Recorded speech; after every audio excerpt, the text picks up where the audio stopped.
At ngayon, ano na nga ba ang laban ni Rox D. Zebite? Talaga bang natalo na siya, o baka may sikreto pa si Oda na hindi pa natin nalalaman? Tatalakayin natin ang bawat detalye mula sa huling atake ni Roger, sa misteryosong Straw Hat, hanggang sa epekto ng Domi Reverse. Baka may matuklasan pa tayo na nakakagulat na koneksyon sa buhay ni Ace at sa legacy ng will ng mga D. Pag-usapan natin ang mga pinakamasalimuot ng mga teorya, pero bago tayo magsimula kalambangin mo na yan, para mas marami pa tayong maabot at mas lumago pa ang ating channel.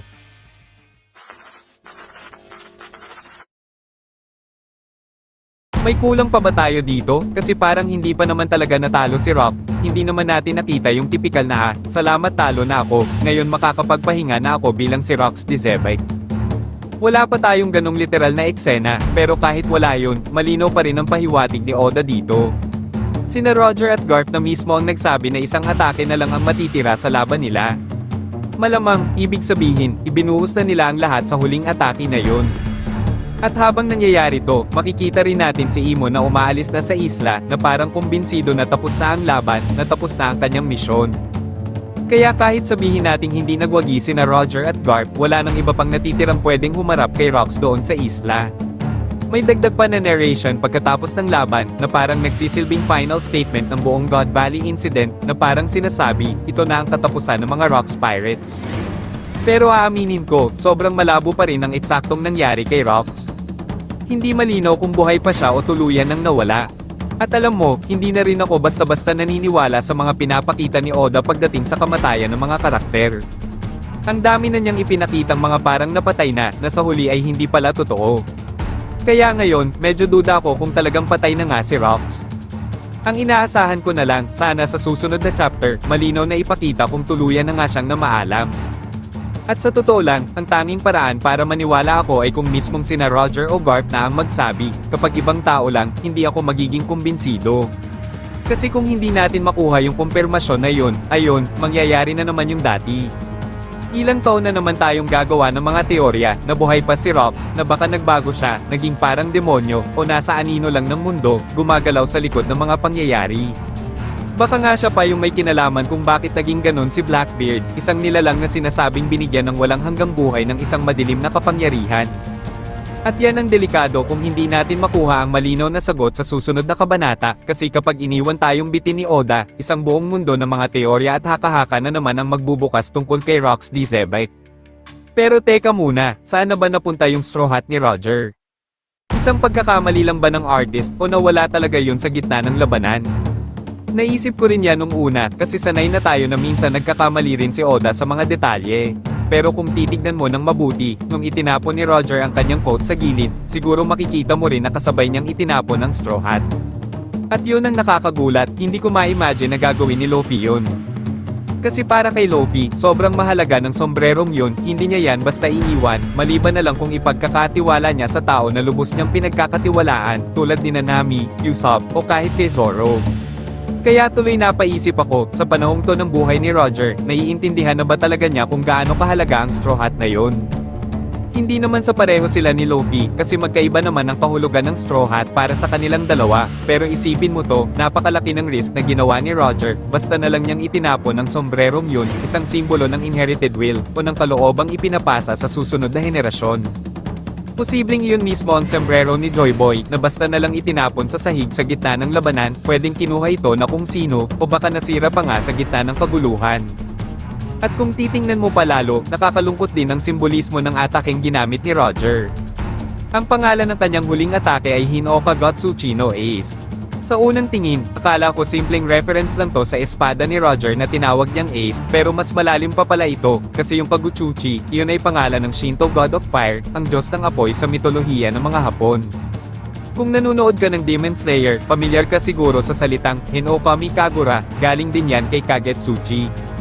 Ngayon, dito nagiging mas interesting, kasi sa alamat, ipinanganak si Kagetsuchi sa sobrang tindi ng apoy na siya ring naging dahilan ng pagkamatay ng kanyang ina. Galit na galit ang ama niya sa nangyari, kaya pinatay niya si Kagetsuchi. At kung iisipin mo, parang kapareho yan ng nangyari kay Ace. Nang ipanganak siya, namatay si Rouge, ang kanyang ina.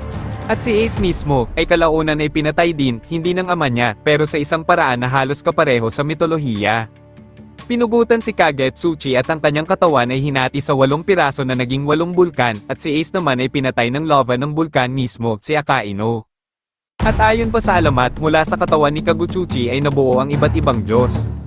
Sa mundo naman ng One Piece, mula sa pagkamatay ni Ace, nabuo si Sobo, na literal na nagmana ng apoy, at nagpatuloy sa kalooban ng kapatid niya. Isa itong malupit na parallel, di ba? Parang pinakita ni Oda kung paano ang apoy ng isang tao ay naipapasa sa iba, sa pamamagitan ng inherited will. At syempre, hindi lang si Sobo ang nagmana ng kalooban ni Ace. Si Luffy din mismo, dala-dala rin ng parte ng apoy ni Ace, lalo na sa mga red techniques niya, tulad ng Red Hawk at Red Rock. Maging sina Tama at Yamato, pareho ring naimpluwensyahan ni Ace. Kung tutuusin, kung sino sila ngayon, at kung anong hinahabol nilang pangarap, malaking parte na yon ay dahil kay Ace. Kaya kung tutuusin, napakagandang pagpili ng pangalan ng atake ni Roger, ang Hino Kagetsuchi no Ace. Hindi lang basta astig pakinggan, kundi may matinding simbolismo din pala ito. Para bang trahedyang paunang sulyap sa buong buhay at kamatayan ni Ace. At ito ang dahilan kung bakit laging sulit na pagtuunan ng pansin kung saan nanggagaling ang mga pangalan ng ginagamit na atake sa One Piece, kadalasan kasi, may mas malalim na kahulugan kaysa sa inaakala natin. Ngayon, pag-usapan naman natin yung isa pang kakaibang detalye. May linya sa manga kung saan tinawag si Imo bilang isang itim na nilalang o sa ibang salin, itim na halimaw. Depende ito sa translation, pero napakahalaga ng linya na to. Kasi matagal ng tanong ng mga fans kung si Imo ba ay isang silhouette lang, isang nilalang na sadyang itinatago ni Oda sa dilim, o kung yun talaga ang itsura niya. At ayon sa linyang to, malinaw ang sagot, hindi lang talaga yan artistic style. Ibig sabihin, kung ano ang nakikita natin, yun din ang nakikita ng mga karakter sa mundo ng One Piece. Yun talaga si Imo, isang nilalang na literal na itim, hindi lang tinatago sa anino o silhouette niya. Pero balik na tayo sa usapan, kailangan ko talagang maintindihan kung paano gumagana ang pinalakas na epekto ng Domi Reversi, kasi sobrang nakakamangha ang implikasyon sa laban na to. Ang Domi Reversi, sa simpleng paliwanag, ay nagpapalakas lang sa iyo, isang typical na shonen style o power-up. Pero sa tingin ko, binibigay nito ang tripling lakas dahil napakataas ng presyo na kailangang bayaran para makuha ito. Pwede mo itong masukat sa pamamagitan ng physical scale ni Rocks, sa laki at lakas ng katawan niya, makikita mo kung gaano kalakas talaga ang pwedeng ibigay ng Domi Reversi, at gaano kalaki rin ang sakripisyong kaakibat nito. Ang laki ni Rocks sa Domi Reversi ay talagang 2 o 3 beses siya kasing laki kumpara sa original niyang anyo, kaya posibleng 2 o 3 beses rin ang lakas niya. Pero sa tingin ko, hindi ito lalagpas sa doble, kasi sina Roger at Garp, kapag magkasama sila, kaya pa rin nilang talunin siya.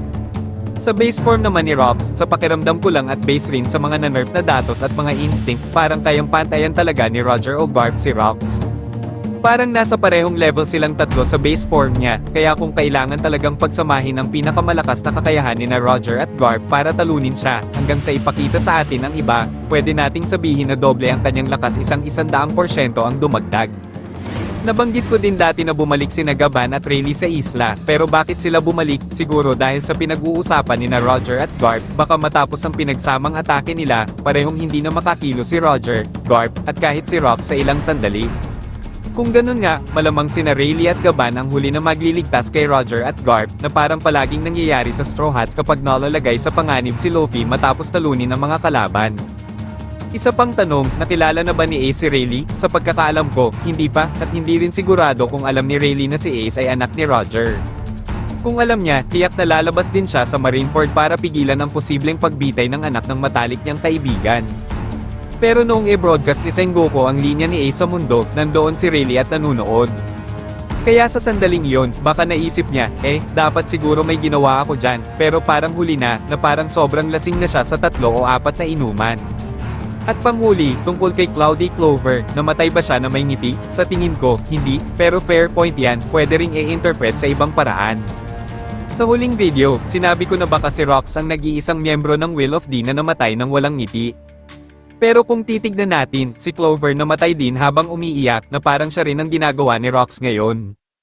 Hindi rin natin nakita kung tuluyang pumanaw si Clover, kaya baka sa huling sandali ay nakangiti siya ng bahagya, pero ang huling panel na mayroon tayo tungkol sa kanyang buhay ay si Clover na nagluluksa sa pagkawala ng Tree of Knowledge, o mas tama, sa posibleng pagkawala ng boses ng kasaysayan na taglay nito.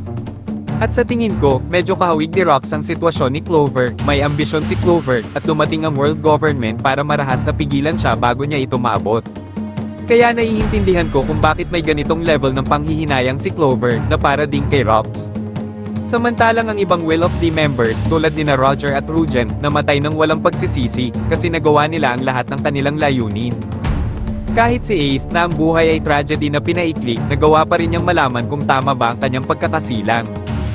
At natagpuan niya ang pamilya na nagmahal sa kanya, at kahit sandali lang, nakadama siya ng kasiyahan.